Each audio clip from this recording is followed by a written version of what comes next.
நான்காவது துறை பள்ளி கல்வித்துறை. ஒவ்வொரு பள்ளியும் அறிவின் ஆலயமாக இருக்கிறது.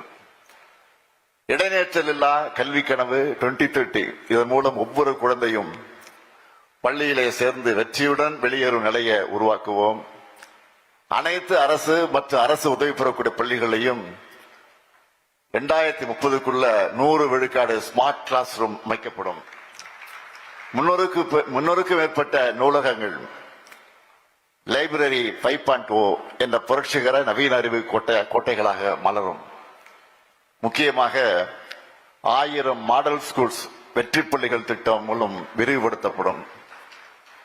ஒவ்வொரு பள்ளியிலும் உடல்நலத்திற்காக விளையாட்டையும் உளவியல் பாதுகாப்பையும் வாழ்க்கை திறன் கல்வியையும் உறுதிப்படுத்துவோம்.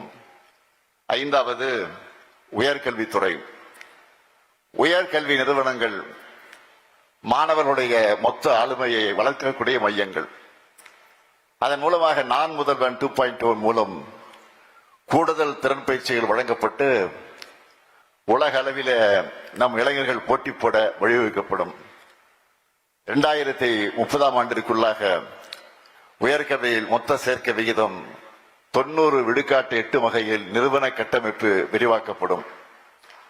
ஆராய்ச்சியும் புதுமையும் செழிக்க மைய ஆய்வகங்களும் சென்டர் ஆஃப் எக்ஸலன்ஸ் எனும் தொழிற்கல்வி சிறப்பு மையங்களும் நிறுவப்படும்.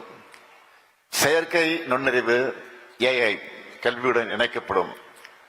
ஒவ்வொரு கல்வி நிறுவனத்திலும் AI ஆய்வகம் உருவாகும். பன்னாட்டு பல்கலைக்கழகங்கள் தமிழ்நாட்டில் வேர்விட்டு நம் மாணவர்கள் உலக அரங்கில போட்டியிடுவதற்கு வழிவகுக்கப்படும். உயர்கல்வி பயிலும் மாணவர்கள் உலகளாவிய வேலைவாய்ப்புகளை பெறக்கூடிய வகையில் விளையாட்டு திறன்மிகு மாணவர்களுக்கு பிளெக்சிபிள் பாடத்திட்டம் மூலம் அகாடமிக் கிரெடிட்ஸ் வழங்கப்படும். ஆறாவது பிற்படுத்தப்பட்டோர் நலத்துறை. நல்லிணக்கத்தின் அடையாளம் வளர்ச்சி பெற்ற தமிழ்நாடு. ஜவுளி, தோல், ஆடை, கைவினை, கணினி, தொழிற்பயிற்சி போன்ற துறைகள்ல பயிற்சிகள் வழங்கப்பட்டு பிற்படுத்தப்பட்ட மக்களுக்கு பொருளாதார முன்னேற்றம் உறுதிப்படுத்தப்படும். மிகவும் பிற்படுத்தப்பட்டோர் மற்றும் சீர்வரவினர் மாணவர்களுக்கு கல்வியின் எல்லா நிலைகளிலும் சிறந்து விளங்க சிறப்பு திட்டங்கள் வகுக்கப்படும். சிறுபான்மையினர் அதிகமாக வசிக்கிற மாவட்டங்கள்ல திறன் மேம்பாட்டு மையங்கள் அமைக்கப்படும். அமைச்சர் மெய்யநாதன் கேட்டது போல தேவைப்படும் இடங்கள்ல சமூக நீதி கல்லூரி விடுதிகள் திறக்கப்படும். பிற்படுத்தப்பட்ட மக்களுக்கு வணிகம் தொடங்க நிறுவன கடன் வசதி அதிகரிக்கப்படும்.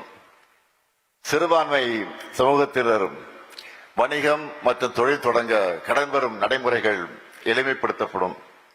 ஏழாவது ஆதிதிராவிட நலத்துறை. அடிப்படை உரிமை, அசைக்க முடியா கண்ணியம். 2030ஆம் ஆண்டிற்குள்ள வீட்டு மனையற்ற ஒவ்வொரு ஆதிதிராவிடர் மற்றும் பழங்குடியின குடும்பத்திற்கு வீட்டு மனை பட்டா வழங்கிட படிப்படியாக நடவடிக்கை எடுக்கப்படும்.